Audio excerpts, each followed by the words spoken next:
Hey, let's freak out and guess what? Special edition of Friday the 13th. Oh my goodness, Friday the 13th. I got stories, yes, about Friday the 13th. A couple intriguing, weird, bizarre, scary, sad, and bizarre. It does not relate to any kind of hatchet or machete or knife. Was that Friday or Friday the 13th was the hockey mask, right? Yeah, anyway, the hockey mask.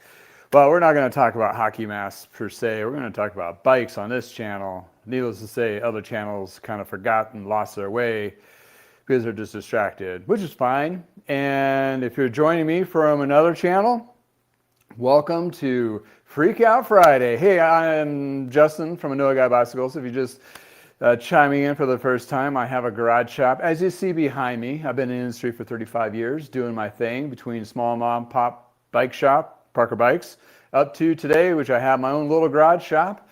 Been doing this for 5 years. Yay me! And doing tune-ups and repairs and all that in between. And this is kind of a podcast piece of insights of what a bike shop is kind of experiencing in the state of the state as we are looking at today, Friday the 13th in February of 2026. Nuts saying that because when I was a kid, 2026 sounded like some space odyssey. They had movies about crazy stuff like that. I thought it would be on hover bikes and all that. But anyway, we're close. Electronic shifting's there and e-bikes, so we're going in that direction. But in any case, nothing good, bad, or otherwise of that. But in any case, we're looking at a couple repairs. My state of the state is I'm busy, which is really good, which is very a fortunate thing for me because there's a lot of shops struggling and trying to navigate through this new environment, which is not seem to be going to change anytime soon. And watched a couple of videos related to that where I'm not alone on the same perspective, and things are steamrolling right along, and a lot of shops are navigating like myself, and if they're flexible enough with their staff and their beliefs and how they believe business should be for their little ecosystem, their community, which a lot of us are forward faced from put our backs to the corporate world, the big brands, and we are facing, guess what? You cyclists, those who ride bikes, those who come in and help us, and trust us working on your equipment and that kind of thing. So, in any case, yeah, I forgot to do something here. See if I can, I need to do my do not disturb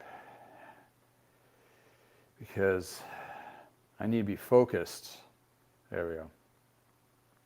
Yeah, I mean, you got to cut out time to do fun things like this anyway, and not be interrupted as much. Sorry for the quiet pause there. Oh, so yeah, Friday the 13th. Yeah, nuts, right? And Freak Out Friday, a twofer. So hopefully we'll enjoy the show. I'll try to keep it around an hour, but I keep telling myself, and my wife, like, yeah, I'm trying to cut back to about an hour on these, and I've failed pretty much most often than not because we talk about things and you guys are engaging through the chat, so I implore you to go ahead and chime in on the chat, questions, statements, whatever. If it's too weird and off cuff, I'll just delete it. But that's with all podcasts in any case. And we're going to be pretty much just you and I hanging out, and we're going to talk about what's going on Friday. Looping back to the bike industry, I forgot the guy's channel. I do apologize. I watched it. Looks like a mobile repair shop guy out of Utah. I know you watch my stuff, so I'm drawing a blank. But he had an excellent little bit about what the cycling industry is kind of, for his perspective, being mobile, and he's increasing his business, which does definitely reflect what I've been experiencing here. In addition to, he had basically the title is like, why are Trek and Specialized and big brands dropping the ball on entry-level bikes where Walmart with the Ozark Trail Ridge Pro, I think is the model. I haven't looked at it, but he did a comparison spec sheet on it. It blows the doors off of off of the other ones for $400 or $500 cheaper. So, I know they can make cheaper bikes, price point bikes. They just don't want to because the margins is not what they want or got used to. So unfortunately now they've got to really shift gears. Companies like Poseidon and a few others have been and very targeting those price points under $1,000 for a full gravel bike or hardtail mountain bike, that kind of thing. And that's a huge slap in the face. I mean, they just can't not keep plowing the way. And I mentioned this either last week. They got to accept defeat before they can move forward. Like, okay, we've lost this market almost entirely. I mean, we'll still keep a pulse on it, but we need to regenerate a whole new ecosystem for the cycling communities and supporting bike shops. That's where the bottom line is on this, is support your independent bike shops. People like me that go in it with passion and with a heart and a shoestring of hope and basically bleed out our bank accounts to try to support something that we enjoy doing. And none of us believe this. Believe me, very few of us have actually made it to a successful rate of owning mansions. So all bike shop owners out there, for the most part, live a very modest life and they love their cycling community. It's a passion job. Same thing for me here. So when we're looking at those particular perspectives, yes, we've had a pretty big shift, which a lot of bike shops are leveraging service departments because that's where the money's coming in. It's like, oh, we got tune-ups coming and so forth. Same here.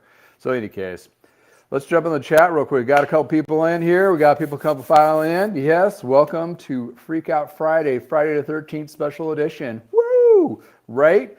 Bill from Vital Bike Chains in the garage. I said it right this time. In any case, hey buddy, hope you made it. Hope you're ready for the weekend.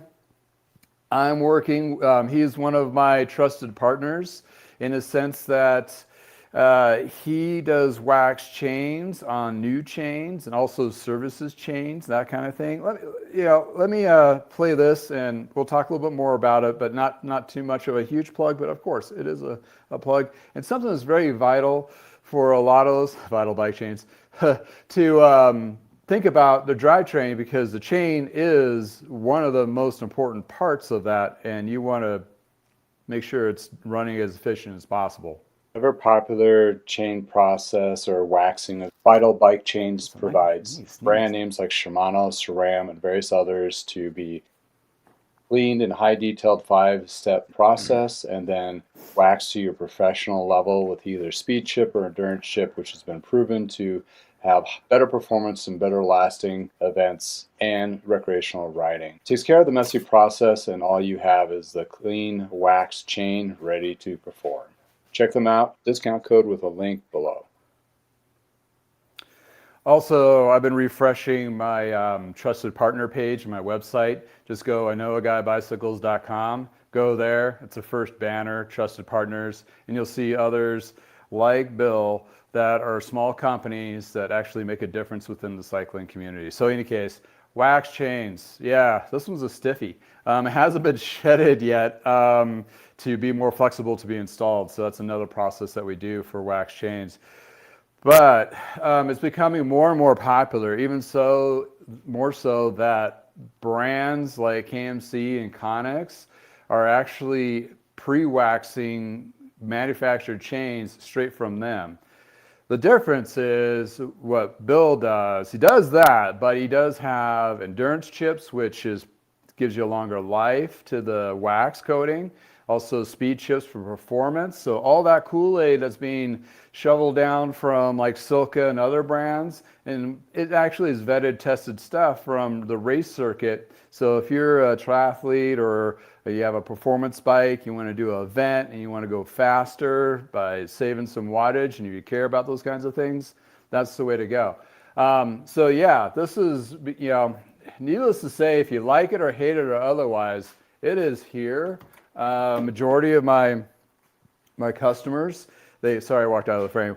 Majority of my customers, I mean, when I talk about the wax chains and they see the videos I have in my library, it's a no-brainer for them. And looking at tests from Zero Friction down in Australia.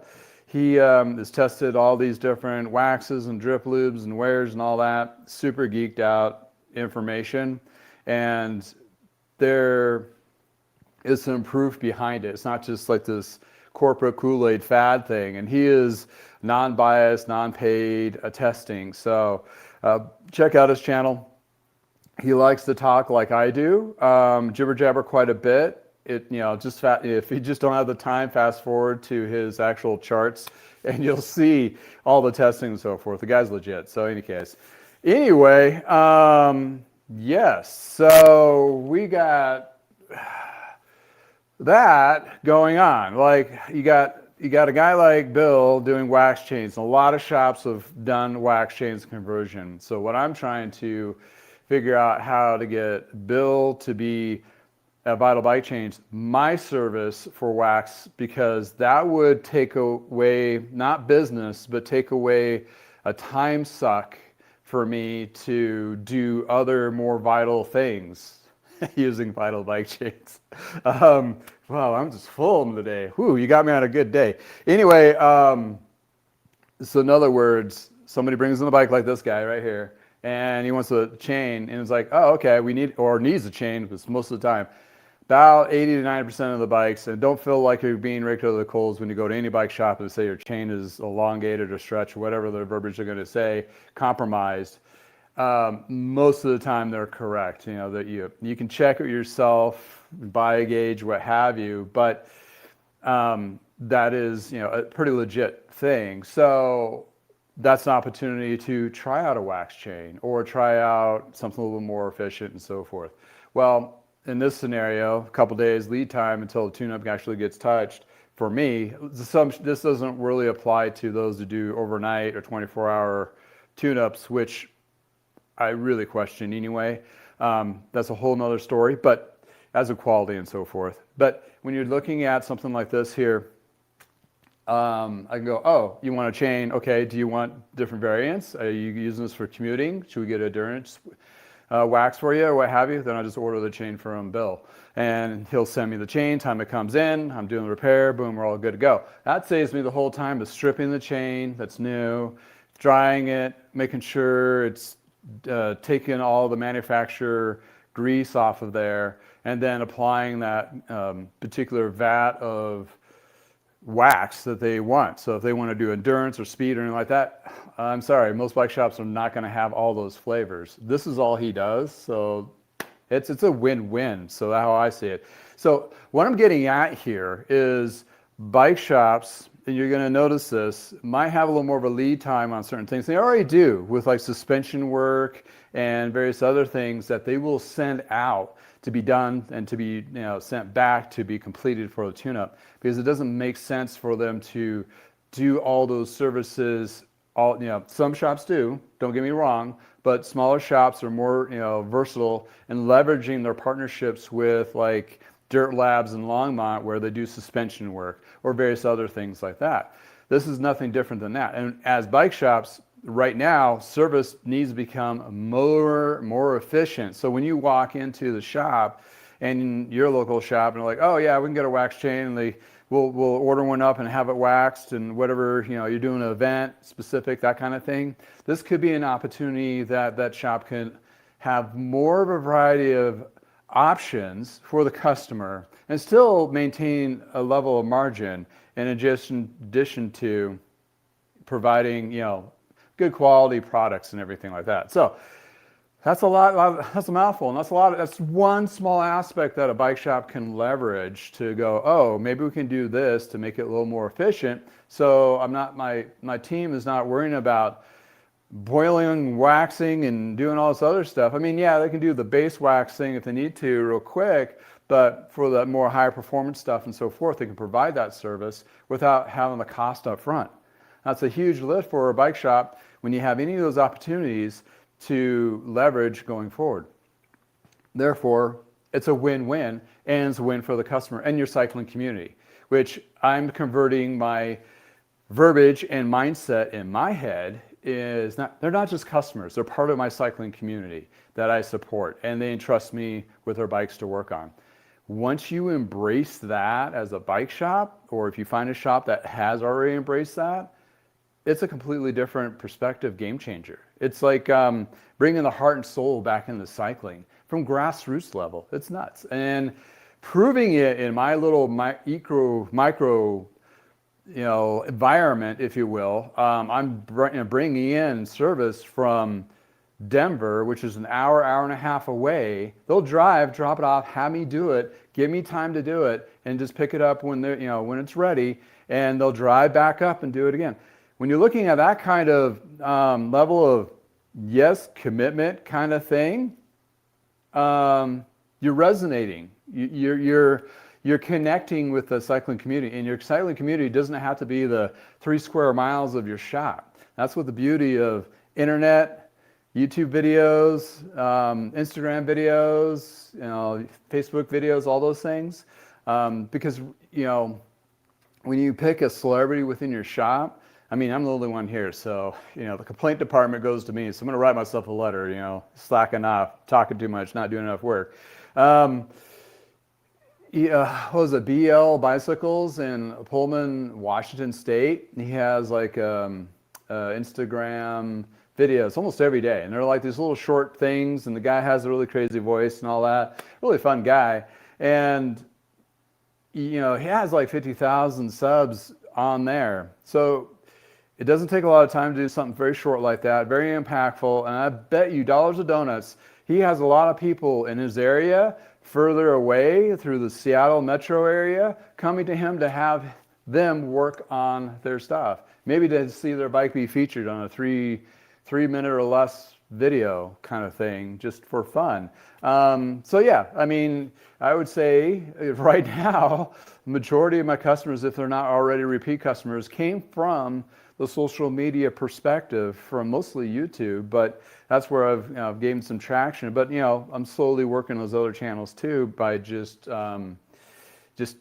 copying and pasting and just nutrition of content going out. So because not everybody just does this platform or another platform or what have you. So you got to play the game, right? But what that isn't, helped me become more efficient. I mean, Bill's like, I'll take care of you, like, all right, let's do this as a test, and we're still working through it, but it could be a possibility of other shops leveraging that kind of thing. So it's a win-win.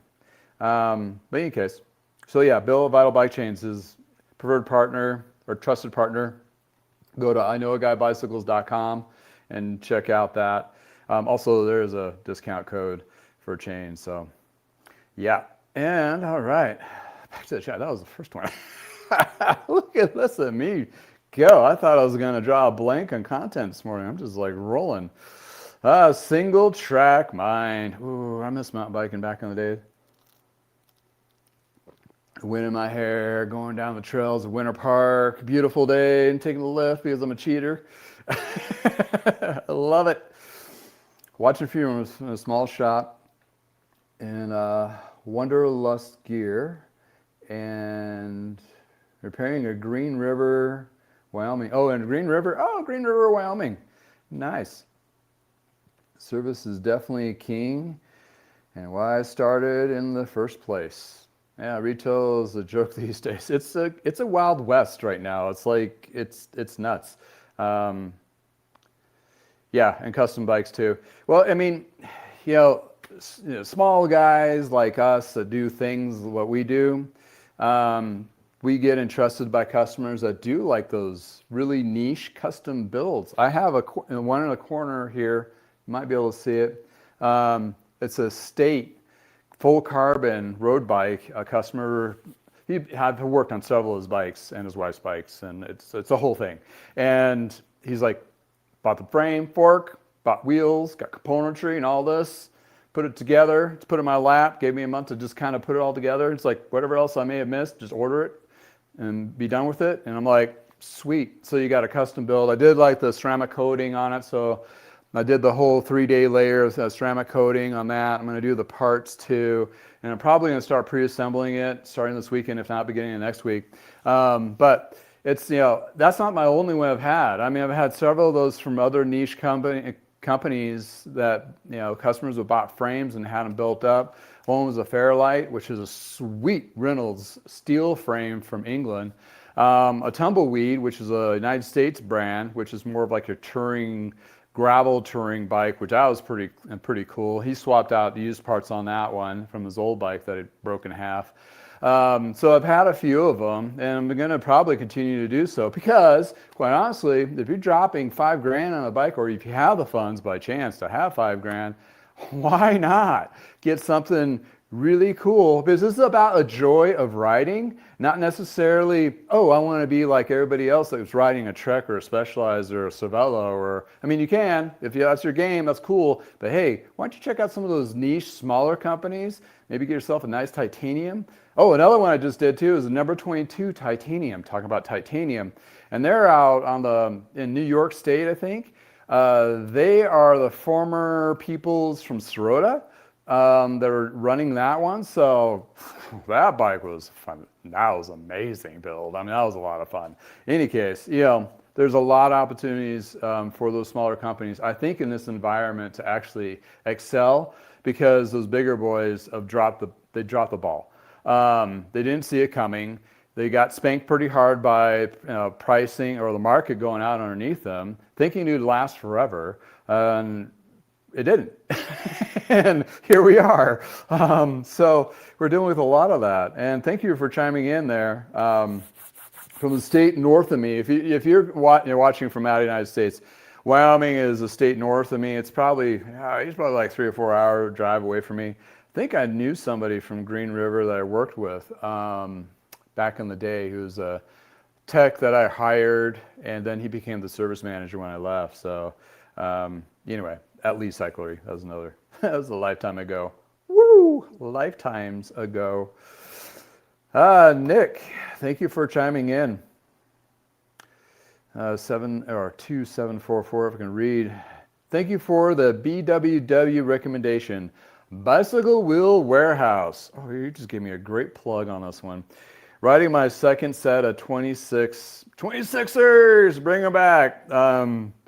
Silver Shimano 30 millimeter internal, awesome shiny blue spokes. Oh yeah, he did that on mine, the client. I have a video in my library, check it out. Maybe it's just a short, but yeah, definitely check it out. And my 1999 Diamondback never looked and rode better. Yeah, really oddly enough, if you get a really nice set of wheels and they're built specifically for me, I need weight. I can't go dainty. I've aged to 225.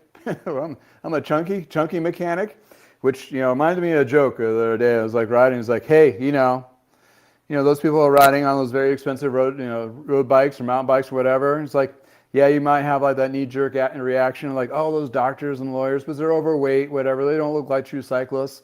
Well, don't forget, a lot of those mechanics are chubby riding on those overly expensive bikes too. So beware of your personal insults. Or quick, what am I trying to say? Assumptions. Because, yeah, hey, I may not look it when I'm wrapped in spandex, but I can ride. In any case, I'm glad those worked out for you.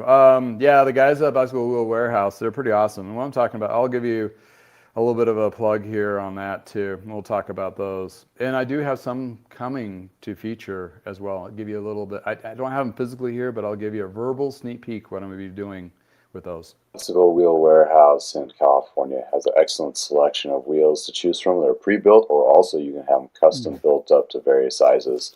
You can reach out to them directly if you have something unique like the 650 wheel or a different style of hub. Therefore, it makes it an excellent bike wheel set company that actually provides good wheel sets without breaking the bank. You will find them being very trusted and true. They really hold up under a lot of different riding conditions and so forth. It takes the standard old school wheel building practices and puts them in a better format. But in any case, this is a wheel set you'll be really love to have. It'll perform for you for a long period of time, and the quality and the attention to detail is superb. You'll find information about this company in the description below, with also my personal coupon code. I hope you find a good wheel set where it works for you. So the percentage discount is increased to 25% off on those wheels. Also, again, you can find their information, a little bit of information on my website. I know a guy bicycles under Trusted Partners. I've been working with them a little bit. They have a set of wheels coming to me, actually 2 sets. One is a through axle gravel wheel set that I'm going to be, my buddy needed to upgrade his titanium eBay special, and he wanted a set of road wheels to go to match the gravel, because we fixed up a nice little Klein for his son with like old school Durace. Little booger's fast, so he needs to switch wheels out so he can catch up. And it's like the next step's gonna be like, dude, you're just gonna have to get an E-motor on that thing. But in any case, we got a wheel set. I'll be featuring those. They just shipped. I should be seeing them probably either over the weekend or beginning of next week. But Bicycle Wheel Warehouse reached out to me, I think it's almost 2 years now, and they saw me on my channel and so forth, and they know I refurbish, you know, classics like this that are rim brake. And he's like, hey, if you come across any needs of rim brake wheels, I can take care of you and get you what you need. And also they'll be custom built, or can be custom built if need be. And I'm like, sweet, and not too terribly expensive either. So looking at price points with the used out there, I mean, you can take the risk on a used set of wheels between 100 to 200 bucks. But even myself, I don't really find all the problems, if there's any problems at all, until I throw them on the touring stand and in the light and everything. So I have a stack of wheels to the right of me that has another pile of wheels behind this wall of just stuff that I can't really, like, oh shit, that didn't work out. That has a crack here or whatever.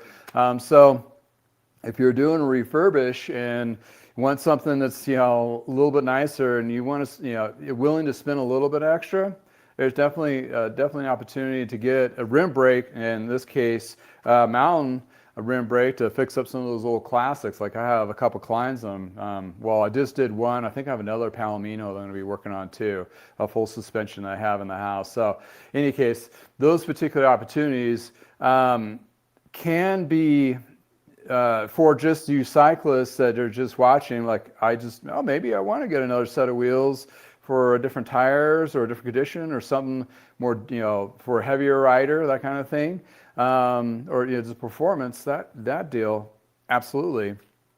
But here's the pinch we're feeling. I'm putting on my industry hat. I need to get like a little industry hat,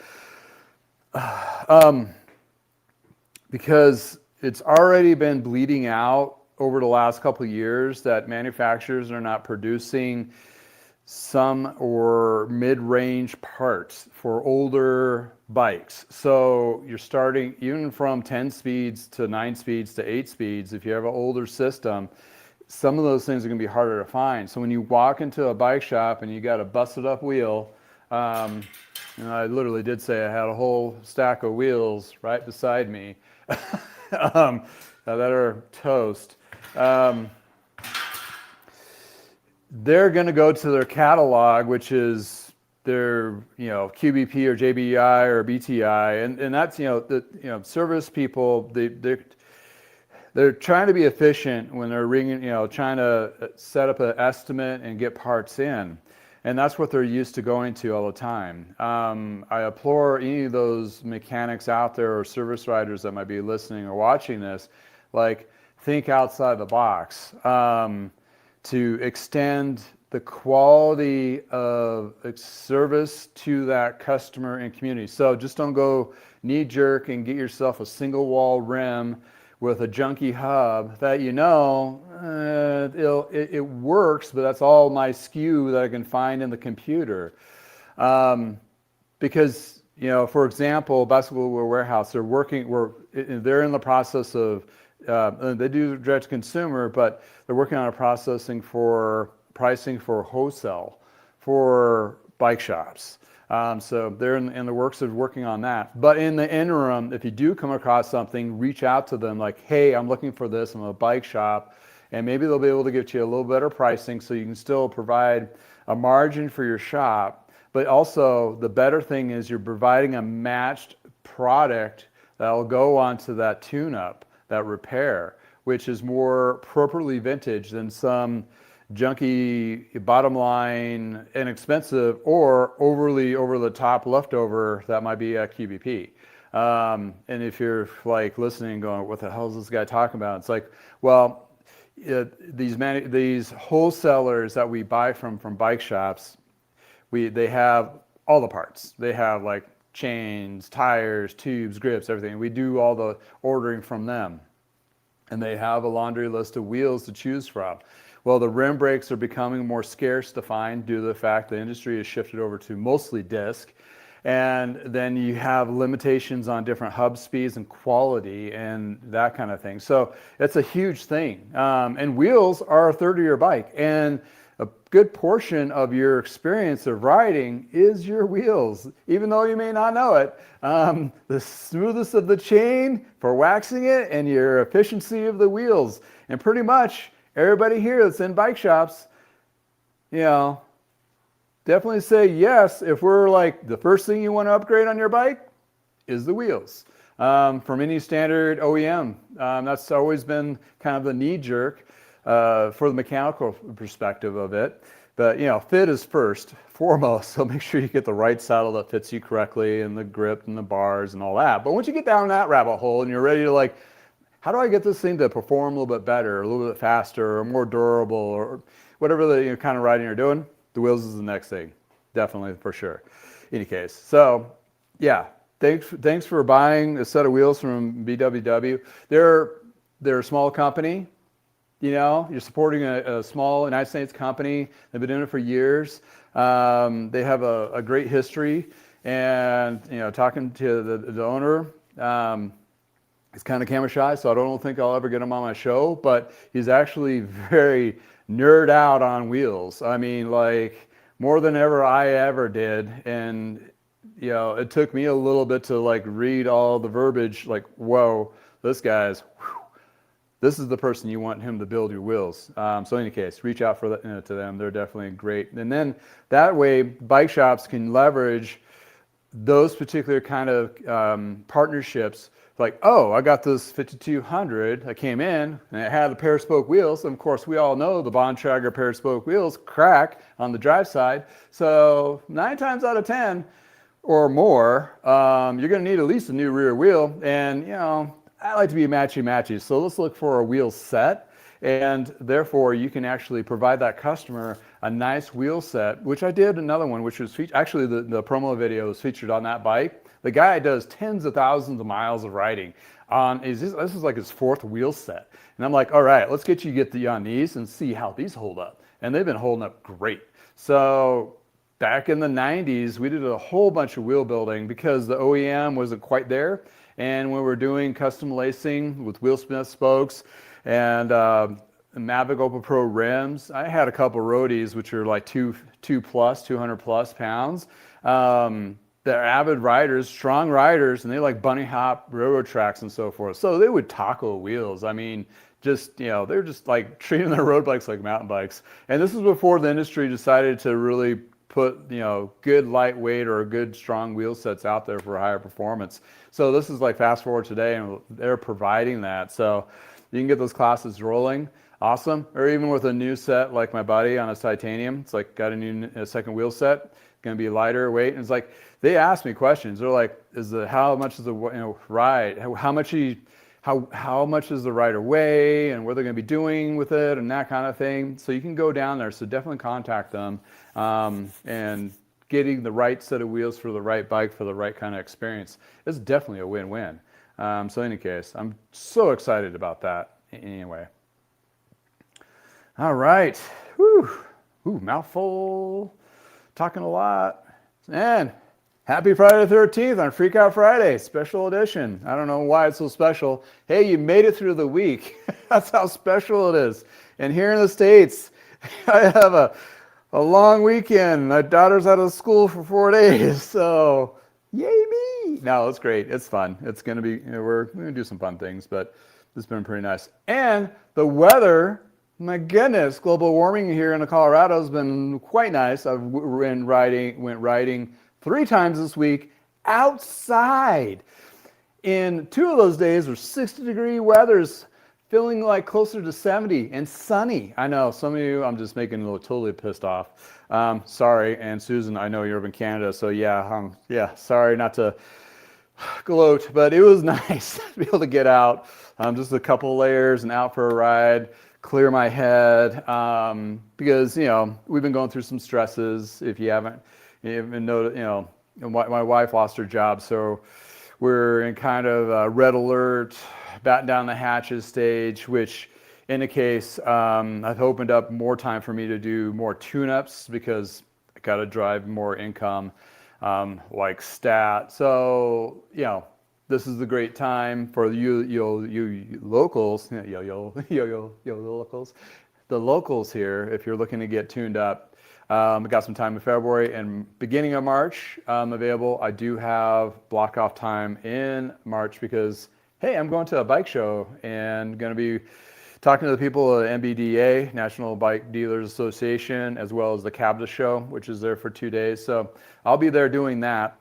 And some of you will be there too. So we'll connect a little bit before and see if we can meet up in real life at the show. And it's, this is opportunity to, like I mentioned before, if you not know, if you're an avid cyclist that have your bikes tuned up, this is the time of year to get their bikes in because you got the better mechanics still around.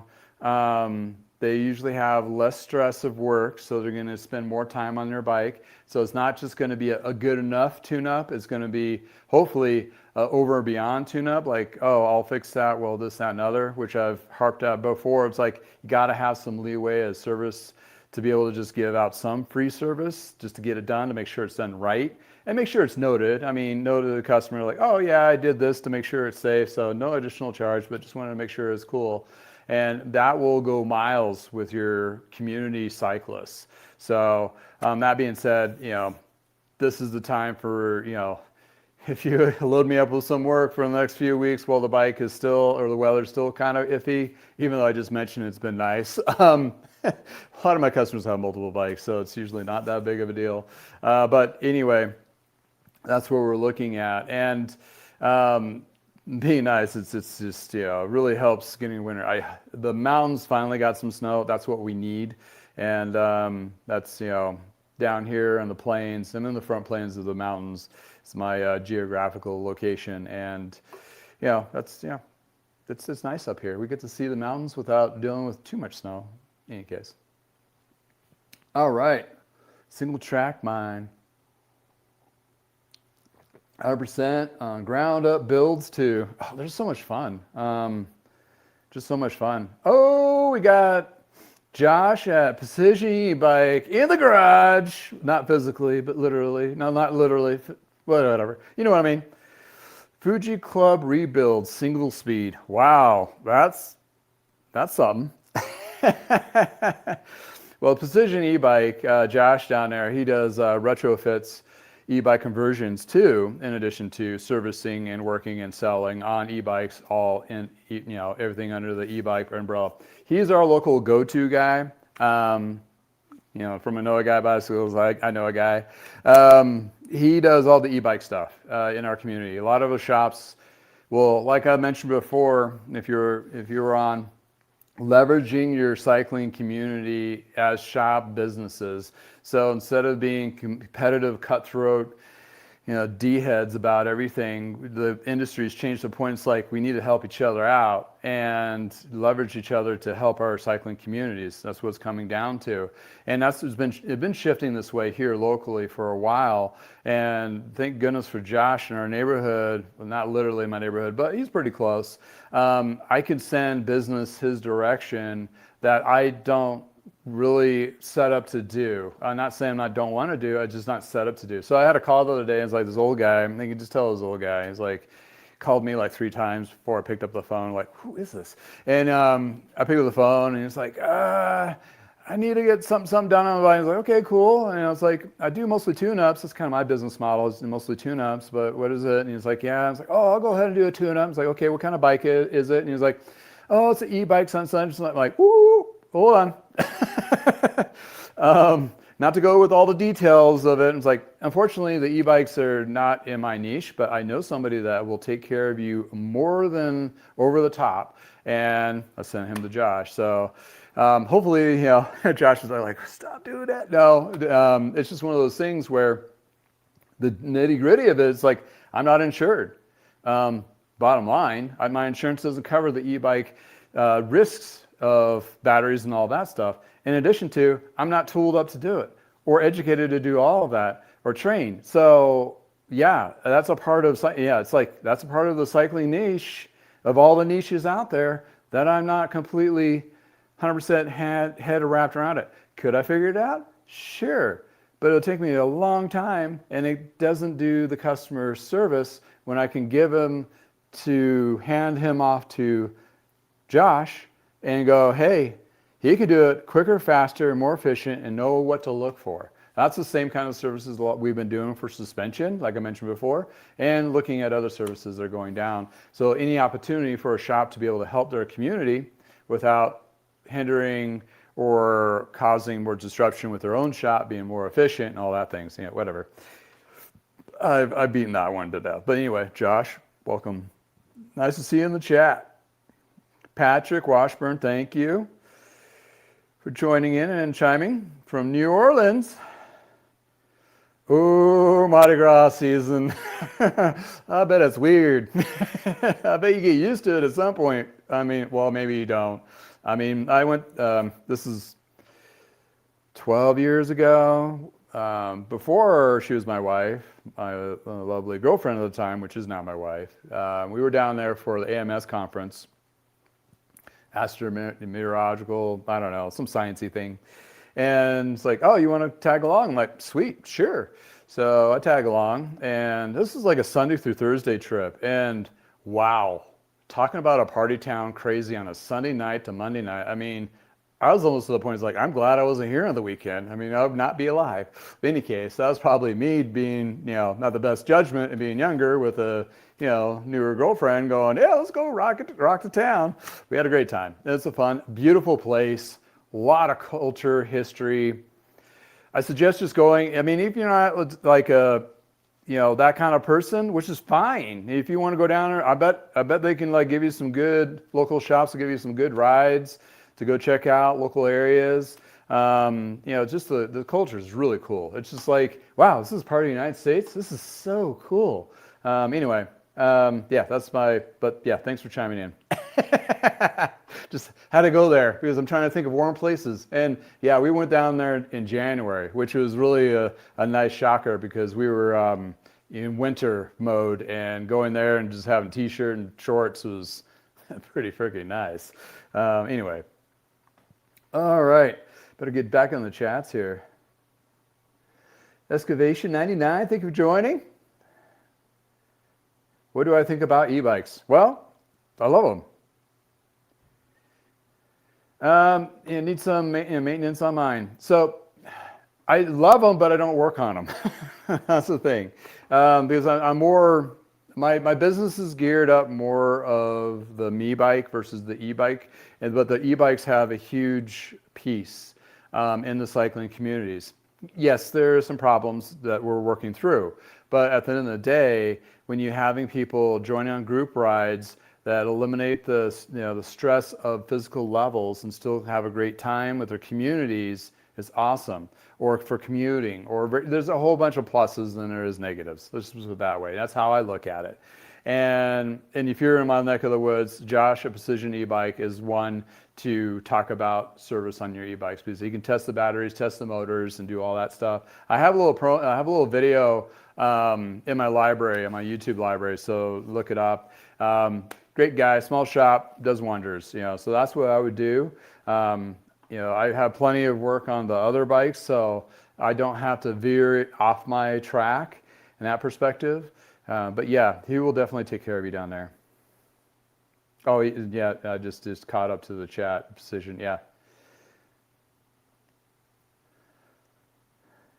Torque sensors, connections, all those stuff. I've learned so much stuff, and I'm done learning. No, I'm not done learning. It's just there's just so much now between like the bike I'm putting together. It's all electronic shifting SRAM stuff, which I've done a few, but I always have to revert to videos to make sure I'm refreshed because I'm not doing it day to day. Not to say that's going to be a degradation of the quality of work. No, not by any means. It's just on a couple aspects of it is like, oh yeah, I got to really focus on that. Make sure I do it right the first time. That kind of thing. Downrange Bike Works. Hey, welcome back to the garage. Hanging out with me on Freak Out Friday. I was going to say Shop Talk. Nope, it's Freak Out Friday, Friday the 13th. Because you're special. I am special. Yeah. Oh, it's raining in Salt Lake City. Ooh, muddy. But you have a different kind of mud, right? Is it the sticky mud? We have clay mud here. You go like locally, like it piles up on your wheels and it's like cakes and it's a nasty hot mess. But yeah. All right. I'll be bringing, Patrick Washburn, I'll be riding my Karate Monkey to the Uptown Parade today. Ooh, that would be fun. They probably have like cool slow roll rides there. Slow roll rides. Oh man, that'd be so cool. And warm. So Susan, you need to like take a plane from Canada and go down to New Orleans and do a ride down there on the slow roll with Patrick and have a great time. Cold snow, battery missing the Big Easy. Oh yeah. Big Easy, I forgot. That's what they called it. That's right. Oh, I remember seeing that snowstorm. You say my wife is an atmospheric scientist, which probably one of the reasons she got laid off. But she does study on drought and snowpack and all that in Colorado, which is a big thing. All right. Oh yeah, Bill at Vinyl Bike Chains wants to talk to you, Josh, about e-bikes and recumbents and stuff like that. So maybe we should have like a video chat between three of us, that kind of thing. Talk about stuff, chain stuff, e-bike stuff, and stuff. We'll have talk about stuff about the other stuff. All right. Yeah, there's a couple of recumbents. There used to be a recumbent store in town. I don't think they're no longer around. But I went to ride yesterday, and there's 4 people on recumbents, and man, they are smiles ear to ear, having a great time. I think 2 of them are at least e-bikes too, that kind of thing.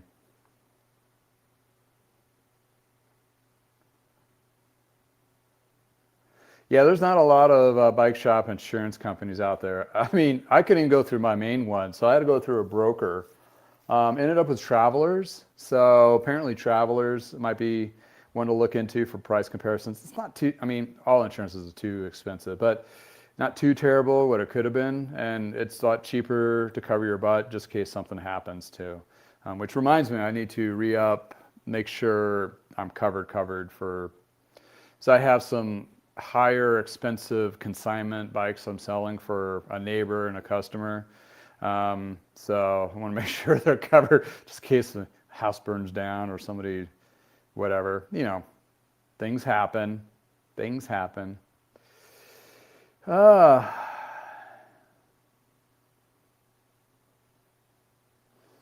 Let's see.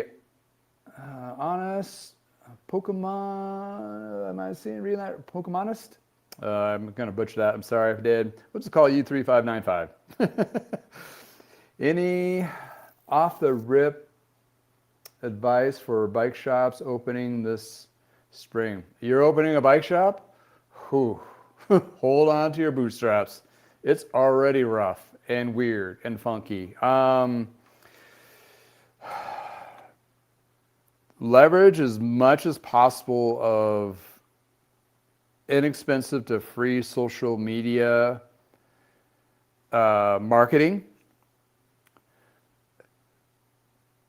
really identify what brand of niche of your shop is, and hopefully you did all your homework of figuring out what's going to be the best for the local area that's missing. If it's like a Trek store or a specialized store that pulled out and closed and you're going to try to help fill that void, don't replicate.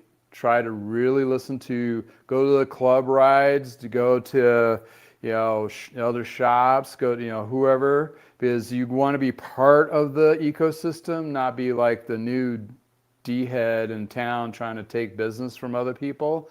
You can leverage the other direction and probably, if you do it right, be warmly received from bike shops and community alike.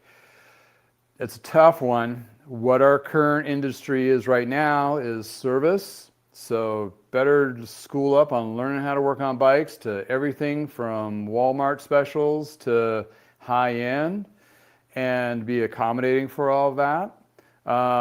Also leverage the used market with parts and bikes and so forth. Those are the two almost guarantees that are actually making income right now for most of us bike shops.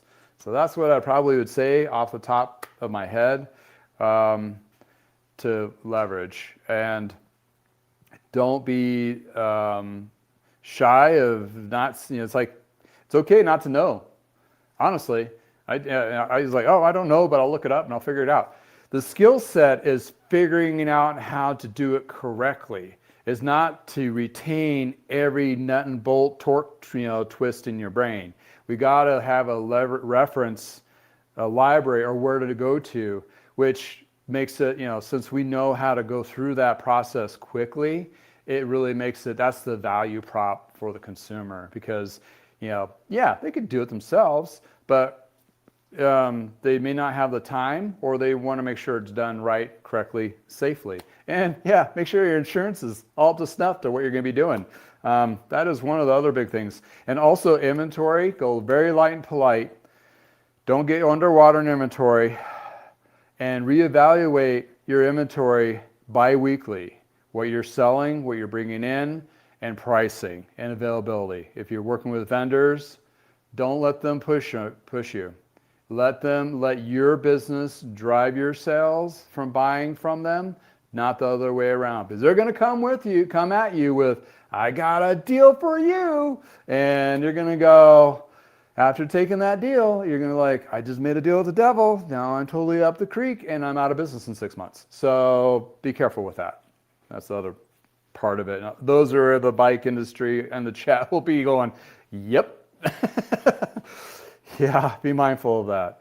Opening a shop right now, hopefully you have some experiences, but leveraging those who do have experiences will be a godsend for sure. Anyway. Oh, look at that. Bill and Josh are talking. Back to Patrick Washburn. Let's see. That's like the number of regular bike shops won't work on recumbents. I mean, I do work on some when they come my direction. I don't totally turn those away. But if it's an e-bike one, it's just a motor and battery thing. But yeah, for sure.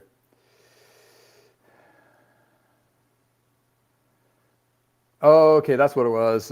Precision e-bike was talking about Steve at Rocky Mountain Recumbents. That's the name of it. It was right behind the Whole Foods.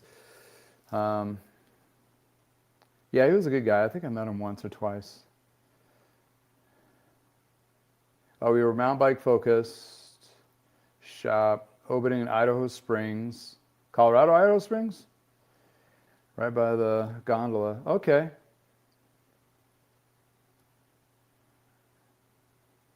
We're very involved with Comba and the local community for sure. Okay, cool.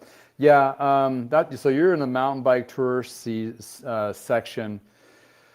As you probably know, if you live up there, it's a short window compared to a lot of us for riding, because you get winters. Idaho Springs is a really nice place. Yeah, you can. I mean, yeah, be very flexible. I mean, your business might go in a different direction than you may think, but e-bikes in those areas are fantastic, because somebody like me coming from a flatlander going up in the mountains, would have a blast because my physique or the altitude would hinder my experience, but with the e-bike assist would really enhance the experience of riding up in places like that, mountainous terrain area for sure. But put a modern throttle on it. Don't make me go too fast because I'll let her rip and kill myself, and before I know it, I'm in the ER.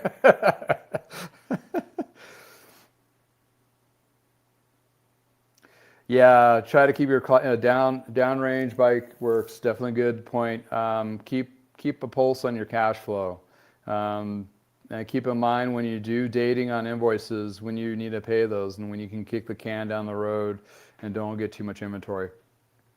Some inventory is investment, like service portion, like chains, cassettes, but you don't have to go that crazy because if you're communicating with your vendors and if they have majority of that stuff, don't be their warehouse. Let's put it that way.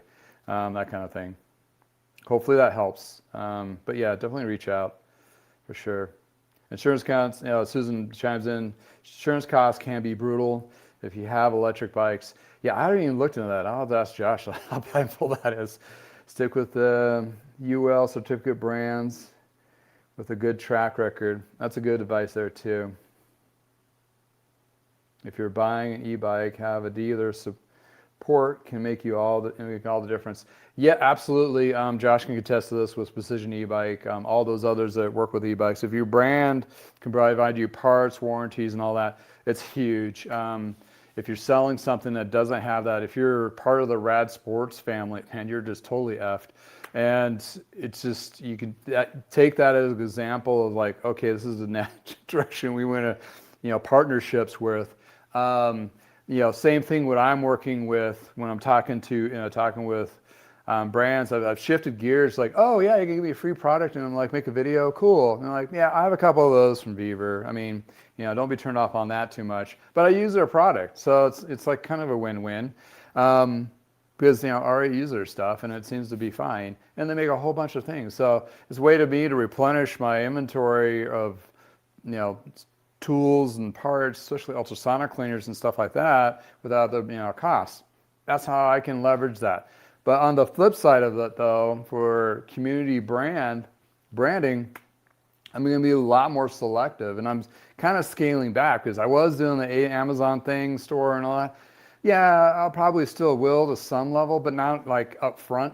It's going to be more, small business. I love working with small businesses, like Bill at Vital Bike Chains or Bustle Little Warehouse. I mean, they're a smaller outfit. They're doing things right, and that kind of thing. And I just had a conversation. If you didn't see it on Shop Talk Tuesday, I talked to Gabe at Cantu Road. I'm just horrible. It's a road. It's not like anything related to the cycling industry. But anyway, Cantu Road. Did I say that right? Anyway, they're the wholesaler direct consumer sales for Connex chains and the other, I think it's an Italian brand or French brand of sealants and waxes and stuff, which I'm going to be sniffing out and check out. So partnerships with like companies like that that are smaller and that have great product. And Connex, if you don't know Connex Chains is a German manufacturer. The parent company is called Wimperman, and they make chains for everything, like elevators, to big machinery, to all that. But the bike line portion, it's called Connex. And the Connex are German steel, German manufactured, engineered, all that stuff. So if I already sold you there's more. They have a link which is reusable and tool-free. Very important, tool-free. Don't use a tool on that because you'll break it. And it's also, that link is compatible with Shimano and SRAM and I believe Campanoli chains as well. So if you need to switch it out to make it easier to take that chain on and off to wax it or clean it or whatever. So yes, partnership like that with a brand that I trust, that I use, and that's primarily all what I stock now is the Connex chains, because it's the high-end better quality, better servicing my community, especially my avid cyclists that ride a lot, have a longer life to them, smoother, all those things. So anyway, get off my soapbox. But that's the idea. Get a hold of the people, talk to them, get jazzed about the products, understand the products, and making sure the product is what I want to represent to my community, not just whatever I can make a buck for. So, and hopefully, the income part will come later, but at least it's providing something I can stand behind versus just, I'm just selling my soul to affiliates, which I could do, which some people have, but, it is what it is. Oh, Precision e-bike, growing pains. Rad is having a rough time. Oh, you can say that. And cannot support warranties now. The companies like Bosch are rock solid.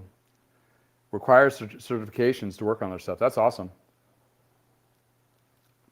So when you're looking at that, Rad Sports, if they pushed a lot of inexpensive e-bike product in the United States, everywhere, did very successful, somehow ran out of money, had some battery issues, can't afford to do the recall on them, switched out, they went to a bankruptcy chapter of protection, I forget which, 7 or 11, I can't remember, and they changed the CEO to be jockey to be sold.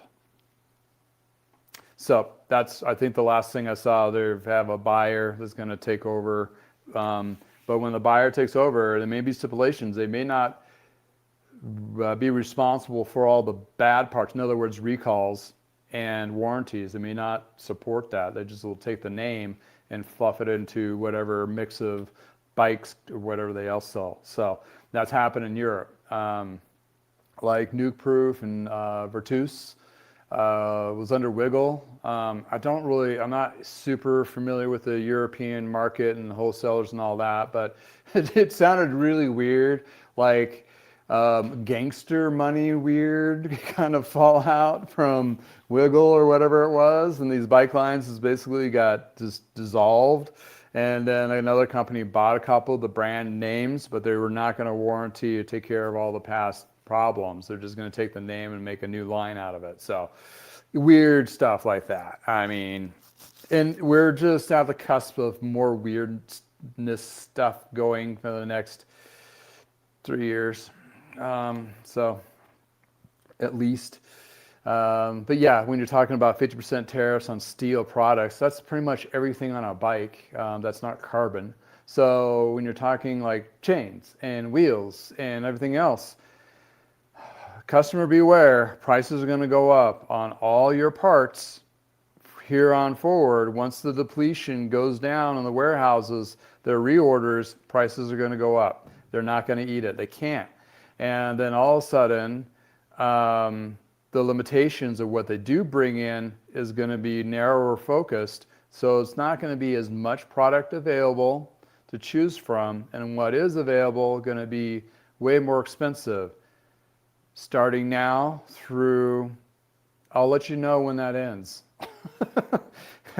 And it's not pretty. Bike shop people don't like it because we're constantly have to change our price structure, which is a whole inventory time suck, because you just can't set the price and forget it and go through the season. This has to be reevaluated, like I mentioned before, every 2 weeks, because that next batch of tires that come in are a couple bucks more, or $5 or $10 more, you got to reflect that. All of a sudden, your margins are going from already razor-thin margins in bike shops, people. If you don't know, they're already suffering a razor-thin margins. I mean, they don't make a lot of money on all their products, and all of a sudden you get undercut on that. It's basically you're giving the product away and not making anything under it. So Business 101, for all of you that are cyclists that are watching this that are not in the industry, let's say I buy this chain, right? I got myself a nice Connex, not titanium, stainless steel chain, right? And this chain, let's just say for giggles, wholesale level, and they have also what they call MSRP, which is a suggested retail level, and that is like a 35% margin. If you're lucky, 40, but most likely it's 35% margin. Let's just say this chain is $100 MSRP. So 30% would be margin. It would cost me 70 bucks. That doesn't include the shipping it to get to me. Okay, so you got to add that in the factor there too. So that erodes a little bit of that 30%. What else erodes that 30% margin on a product is lights, building, rent, insurance, everything else in between has a percentage cut on everything that you sell. So you take that 15% and then you go, okay, that's the cost of business, running a business. Then on top of that, you got to pay somebody to check it in, sticker it, put it on the hook. Then you got to pay another person to sell it. You do this on your bike. Here you go. Then you got to pay a mechanic to put it on that bike. Then you got to pay another person to check the bike out and make sure they're all good and warm and fuzzy about it before you get on that. So yeah, some labor costs, installation and so forth. I'm not going to say that, but you just sell the chain itself and the cost of the labor on top of that. They'd be lucky to make $5 as a profit on a $100 product. So correct me if I'm wrong, but most of the other shops are going, yep, that's where it comes down to. And then it comes down to volume. Well, we're in not a scenario where chains are going to be a volume. I mean, some service, if you push it in that narrow and deep and products and so forth, but when you're talking about bottle cages, gloves, everything else that, you know, you put on there, one to show, one to go kind of thing, that's not a volume, so the margin on that. So the thing is, when the price goes up on these guys, 50% tariffs on steel, currently in the States, that pretty much makes you rely on labor. Labor. Service. Let me install that chain. Used to be 15 bucks, now it's 25 bucks to install that chain. Just because it has to, because my mechanics, they need to eat. They're already eating ramen, and now they need to like pay for insurance or whatever. You know, all the costs of living have increased too. So that reflects that livable wage is no longer reflectant. Well, it never was reflectant, but now even more non-reflectant for those who are part-time. So anyway, inventory, one to show, one to go. That's the gold. Yeah, I mean, if your wholesalers have it in stock, don't be their warehouse. That was a big push early before COVID, and then everybody got freaked out during COVID. Now we've got to go back to that. Don't forget, go back to that. Or don't have that hook filled with something you know you're not going to sell. Don't let those vendors tell you that, oh, you need to carry this X because it's the coolest thing. It might be cool, but it may not be the coolest thing in your market. Keep that in mind. I have had numerous reps over the years push a whole bunch of stuff, and you know, if you've been around long enough, you just say no. Like, maybe, no, whatever. Because the other side of this is your customer community. And that community, they're the ones who are going to go, that's kind of cool, we need that. What they need is what they need now, not what they want. So all that high-end fluff stuff, forget about it, because that's not selling this year. It's the needs. Chains, cables, housing, grips, bar tape, saddles that make you more comfortable ride, fitting pieces, those kinds of things for service, cables and housing, what I mentioned already, but whatever that makes your service department, those are the things that you'll need to invest a little bit more in possibly to make sure you have that product. And you know, other consumables, tires, tubes, sealants, you know, that kind of thing. But keep in mind, all that inventory, you got to double check it every 2 weeks, make sure the pricings are not going up. Or if they're available. Don't go crazy. Don't buy like my dad. We had like a rubber crisis in the 90s, and I think it was driven by Schwinn at the time. Like, oh, you better buy all the rubber because it's going to go up and we're not going to bring it in. I don't know what the hell the crisis was. I just remember we front loaded like 2 years worth of tires. Like, why in the living F did we do that? But you know, we went through them eventually, but we had to build racks to carry all this stuff, and this is like dumb, looking back on it. So you new guys, keep it lean, sell what you know you're going to sell, which actually, no, don't leverage what you know what you're selling. Leverage what your dumb computer is telling you that you're selling. That is the golden piece, because what you gut feel is one thing. What your numbers show is a little bit of different. Coming from an inventory manager that used to work with an inventory management program, Retail Toolkit, yeah, that was the biggest disconnect.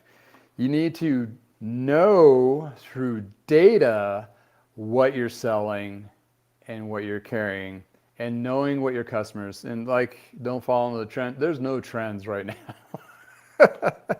I mean, that you can jump on that will be like, oh, I mean, if you get customers coming in asking for a certain thing, let's say the TPU tubes, and you're like, oh, I got a couple people, man, okay, maybe I'll buy a couple, just a few. Don't go crazy, and see if they sell through, and see if your staff are behind it, and see if your community's behind it. And with staff is one thing, but your community that's actually buying the stuff, they're the ones that you want to make sure you're in pulse with. Like, okay, all the roadies out there are switching over, getting out of tubeless, going into TPUs, whatever those plastic tubes are. That's the newest thing. That's where we're going to go. That's where you're going to stick with and go for it. Because it's just, and then just keep it light and polite and source those, and maybe have more than one vendor to choose from if you're a shop that does that. And be prepared for it to hard stop. All of a sudden, like, some stupid thing comes out saying something negative. I'm not even going to make up something because it just would trend on the freaking internet. But just say something negative comes upon that product to a point where people are going to stop buying it. All of a sudden, then you're with like a couple hundred cases of the tubes that you're not going to sell because they're risks to something. I'm not even going to say what, but put it in this way. Anything that can be harmful to anything, which we already know a lot of light parts and plastics and everything else can be. But when it gets resonated to a product and gets catched on fire on that, you're done. I mean, look at the water bottle industry. I mean, everything's being shifted over to stainless steel, which, could be proof behind it or bad or no, even before that, the different kinds of plastic back in the 2008, 2009, we're like, oh, I got a PPB free, whatever, that kind of thing. It's like, yeah, there's some science behind it, and you might drink the Kool-Aid on that and be like, oh yeah, I switched over and all that. Maybe some work to it, but some of it was like, yeah, it's harmful if you put it in a microwave for like an hour. Sure, anything is harmful in a microwave for an hour, but that doesn't mean to say maybe some of those micro pieces get in your system and may cause effects 20 years down the road. Who knows? But in any case, don't go too crazy on something too new, because all of a sudden you're too much product that you can't get rid of and you're discounting it below costs. That's another scary part of the inventory portion of it. But if you really stick to your guns with service and taking care of your communities, I think the communities will take care of you. Hopefully it's just a big enough community to do so. And work with the other shops, work with, double down on the niches in your neck of the woods, that kind of thing will help. It's just crazy. You can use, Patrick Washburn has a good idea. I mean, you can use AI to inventory optimization to some level, but you have to audit it because, quite frankly, it's not perfect. If you streamline it and you keep it, it can help on some heavy lifting portion of it, but it still needs a human touch perspective of auditing it. We had an algorithm at Retail Toolkit which took 3 years of your inventory and gave it weights, and that's with every category to every subcategory. And each weight was like weighted on the volume and so forth, and did a projection what you need to have on hand for the next 6 months to fulfill your particular sales.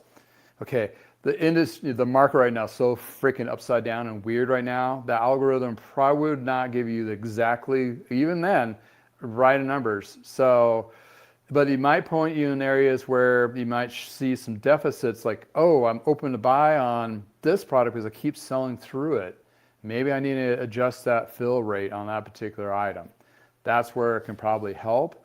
But you know, it's a tool like anything else, and you can probably build up an AI version of inventory management to the sub level based on weights of 3 years or however long your business is, and then a factor in, this could be a really cool perspective, factor in two major factors.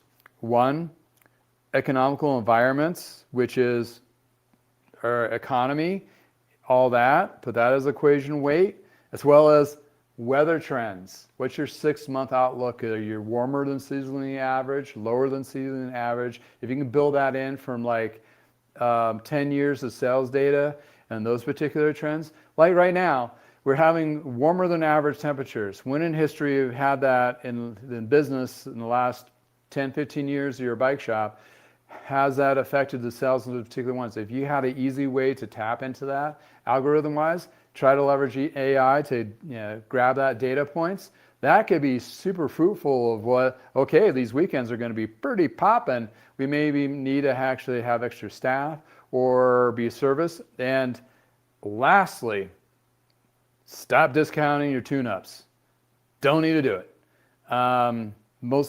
Some people, some markets, it becomes expected. Sure. But don't let them go too long. If you have business coming in, you can promote without giving the farm away, giving the 50 to $100 like the truck stores are. Like, shit, we need to get people in the store because they're just crickets right now. So there's a couple gold nuggets for your independent bike dealers. Check people, close your ears. Specialized people, close your ears. You're not supposed to hear this. This is the secret. You can promote saying, hey, best mechanics on hand, ready to service your bikes. Get them in now. Sense the urgency, because time March hits, we're going to be a week out on tune-ups or 2 weeks out on tune-ups. The parts are available now. I can get you tuned up with parts. Without absorbing prices, but prices may be increased in 3 to 6 months from now. There's just by the mere fact of communicating to your cycling community of a sense of urgency, that will probably drive enough business to help you keep going and keeping those appointments going, then giving away discounts. Also, reevaluate all the costs on those and do a reflective increase on all your service packages and what those entail to at least 15 to 20% more. That's the other driver. Get them while they're low, give them while they're current prices, because they're going to go up in June. Period. That's just going to have to happen, and it's going to happen. If you're not leveraging that and you're cutting yourself out there, or your competitors doing the same thing, like, well, I can go down here and get 24-hour service with like $50 cheaper. Like, fine, well, sure. Number one, you're not going to get as good tune-up. Number two, you're going to be paying somebody else to fix something later, because they're only going to do a good enough tune-up. So you're going to need that $50 to put towards other repair work in short term. And number three, that shop may not be around in 6 months to a year, because they're racing to the bottom. Been there, worked at a shop where I saw a market, 2 shops, man, they hated each other. And man, did both owners race to the bottom. They both almost went out of business. One definitely did, and it was not pretty. And they basically divided the cycling community to, like, either you like us or we hate you. It was really ugly. I mean, it was so ugly. And regardless of how the owners reacted to each other, they should have been a little more community-based. But apparently they had big sticks up there, and they raced it. And the one that I worked for shortly, after the fall of the other, it was sad. It was horrible. it deficited the community, cycling community. And did it help the other shop? It almost drove itself under because it discounted everything to the point of almost, I mean, lifetime free tune-ups, people, is the dumbest thing ever. Bicycle Village did it here, and they did lifetime free tune-ups, but then they put a clause in there. Had to be done in January and February, the off season, the two slowest months, or you don't get that free tune-up. I mean, it was kind of like a bait and switch. But these other guys like and it's like it bogged down. I worked the service department there. I bogged down the service department there so bad with all these 15, 20-year-old bikes that, free tune-up. A free tune-up, people, is basically a safety check with a lube and air tire inflation, period. I mean, it's no tune-up to it. It's a bait and switch for marketing. And people see that and like get their bike back and like, oh, okay, that's cool-ish. And they have problems within the first week. Not saying all shops are that way, and not shops are always that way, but it's not the greatest philosophy and that kind of thing. There's ways to combat the competition if they're really undercutting, and and again, that person that's looking for the cheapest price is sometimes really not your customer that you really need to be focusing on anyway, because they're always going to be, they're never going to really buy anything or employ your services to give you a profit. They're really not your customer. It's just a warm body that floats through and just makes you mad. It's those people that understand the value of work on their bikes, because a lot of these bikes, to really avid cyclists, are part of the extension of their life. Like it's their lifeline, their sanity, or their health, or whatever. It's more than just a bike. It's their experience. And sometimes, and a lot of times, in a lot of cases, those experiences, really it gives it a value to them. So when they're said, like, your tune-up on a bike, and I'm doing these extra stuff, no, we threw in some extra labor on this to make sure it's right for you, and give them that warm hug and sense of commitment of thank you for letting us entrusting us to work on your bike, goes miles. And if you do the extra little things that a bike mechanic takes us hardly no time at all to do, but ensures that it's not going to fail or have a problem within 3 to 6 months down the road, is huge. And when I proved this to myself, is I've done tune-ups on bikes, some avid riders, and they haven't had any problems for 2 years riding their bike. Maybe a little bit of maintenance here and there, but mostly 2 years. That's freaking huge. Value to them, and a testimonial of the stuff I'm doing to their bike to make it not overthinking it, but making sure it's done right, and not overlooking the things that the service ticket didn't say need to be done. It's like, oh no, this is wrong, I'm going to fix it. I'll make note of it and let them know. I'm not going to charge them every nickel dime and all that, because nobody wants to. I don't feel like every time you take your car and get the tires rotated, I don't want to be like, well, you need a new battery and an oil filter, so we just did that. Like all of a sudden that free rotation is now $300. I'm not going to do that to people, because I want to support my community. Therefore, they support me. They give me a lot of work to do, and they entrust me of just do it right. I'm like, all right, that's cool. That's awesome. Let's get you on the road and having a great season.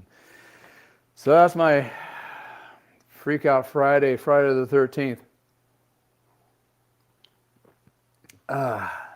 So everybody, thank you for joining me in the chat. I do have a story about Friday the 13th. Actually, 2 stories. One's a horrifying story. Other one's a love story, set in stone, set in of all times. So my wife and I, we got married in 2013 on Friday the 13th, because that's when the venue had availability, because we wanted to do a certain venue, and their only available was like Friday the 13th, and I was like, oh, that's cool, I'm whatever. Well, that was the flood of February 13th of 2013 in Colorado here, the Thompson and the Poudre River flooded. We had so much rain. It was like tropical rain for days prior to that. Crazy rain, flooded. And Friday the 13th of 2013, Fort Collins, Colorado became an island. In other words, there was so much water coming down and taking out bridges all the way through the plains. It isolated Fort Collins, Colorado for a day. That day was our wedding day. We had half of our family stuck on the other side of the river where it's shut down. They were not letting anybody in that day. So we had over 100 people plus invited, like 40 people were able to make it locally. So that's my Friday the 13th story, being married. Don't think I'll pick that day again for being married. I don't think my wife would either, but it was interesting. Then again, she's an atmospheric scientist, and her atmospheric scientist friends made it in a couple days earlier, so they were all here, you know, PhDs in atmospheric science and all that. It's like, we just made a running joke of it. It's like, that's what happens when you get too many atmospheric scientists in the same place. You have a once in a lifetime weather or 100 or 100, 200 year flood event by rain and precipitation. So anyway, crazy stuff. But yeah, that's my Friday the 13th story. All right, well, it's a long weekend for us here in the States. Not so great. Anyway, I won't get into that. But hopefully you got some insights on bike shop stuff, bike shop perspective. Hope you guys have a wonderful weekend. If it's nice in your neck of the woods, please go for a ride. Please check out those trusted partners that I have if you're looking for new chains or wax chains or new wheels. They are very solid individuals, cool people. They are part of our cycling community, and they're, you know, they contribute, right? You know, they're not just here to make a buck. They were here to do it right. Oh, hey, Bill, your anniversary is on April 1st. Oh, April Fool's Day. Took me a hot second, but yeah, that's a good one. Yeah, the other Friday the 13th story was we went to go close on a house in Michigan. We moved cross country, sat down, gonna buy a house. The seller, MIA, turns out it was like 6 months underwater. The title company did not do their homework, and we were basically homeless with all our storage stuff, all our personal stuff in a container sitting in front of the house that we're going to move into, that we had to redirect to a shipping yard until we figured out our stuff. That was the other Friday the 13th, and that was horrifying. Like, oh, I don't have a place to live now, because we were planning to move. We checked out of the hotel. We were going to move in, all our stuff. We had a cat. I mean, we didn't have the child then, so yeah, that saved a little. But anyway, I hope your Friday the 13th is a nice day in your neck of the woods. I hope you're able to go out and go for a ride. Happy Valentine's Day tomorrow for all those. It's Friday. Woo! Love's in the air. If you don't have a loved one, just get on your bike and, you know, do what you do. Go for a ride. It's inanimate, but, you know, I won't think you're weird. But I hope everybody has a great weekend. Our plans is to go bowling, have some time. Oh, I got some steaks. Gonna cook steaks up tomorrow. Have a nice bottle of red wine. Kind of keep it low budget because we're really kind of tight right now. So anyway, but we'll make the best of it. That's the thing is it's not bad things happen to you, and that's you can almost count on it. It's how you roll with them. How do you work through them? How do you work with it together as a family unit? That makes the world, because bad things will happen. It's just how you work through them. And if you can still find the finer things in life, happiness, you're much better off. And sometimes it's hard to do, I guarantee you. So mental health, riding your bike, doing some form of exercise also is a way of getting through tough times. And a lot of us are going through tough times here in the States, and it's just, cycling is a lifeline for a lot of people. So those who are in the cycling industry, keep that in mind, because you don't know what that person's going through when they walk in your door to have that bike worked on, tuned up, or what have you. Don't try to just sell them the newest thing on the floor and alienate them. Try to help them out. Also, those older bikes, some of them they have attachment to them. I mean, to the point they'll even name them because that particular bike has given them, so much a distraction or better health or whatever experiences. So you want to be a part of that journey. You don't want to alienate or disrupt that journey. So try to, especially right now what we're going through, especially here in the States, be part of the solution, not part of the problem. So in any case, I'll leave you with that. I hope you guys have a wonderful weekend. I'm going to have some fun. Spring cleaning is part of our weekend plans too. But in any case, got some cool things to work on. Just finished up some really cool things. I just finished a 2300 mint condition, but wow, it needed all new cables and housing. Not because they needed to be replaced, because whoever installed it before, they were all too short. So the bike is safe to ride now for the rider, and I'm going to do a little fitting for her, and she's hopefully going to enjoy the living heck out of the thing. At least I'm going to give it my best college try to get her on the best foot forward on this bike. So in any case, that's part of my contribute to my community. Hope you all are having a good one.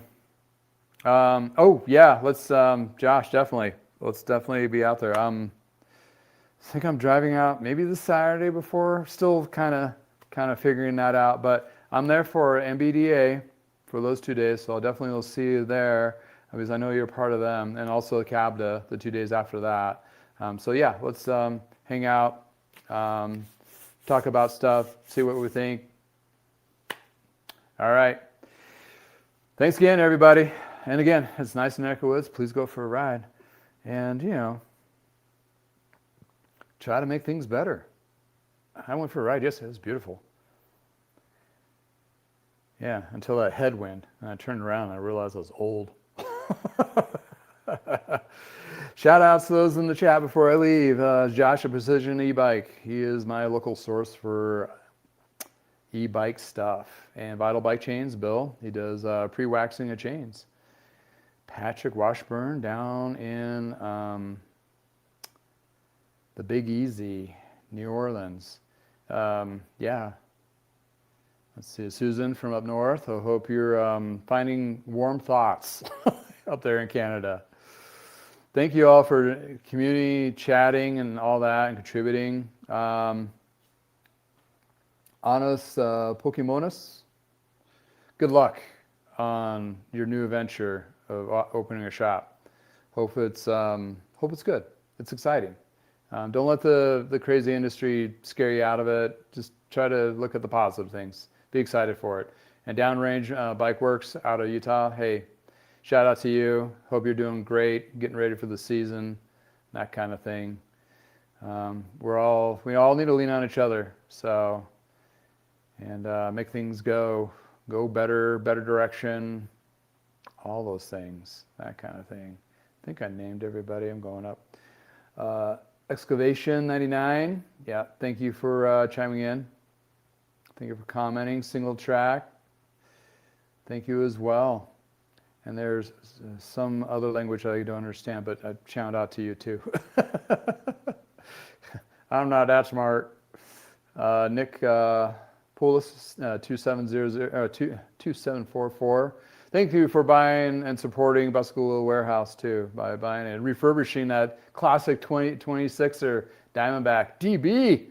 Those are pretty cool. Anyways, thanks guys. Have a wonderful weekend. Until next time, keep it rubber side down.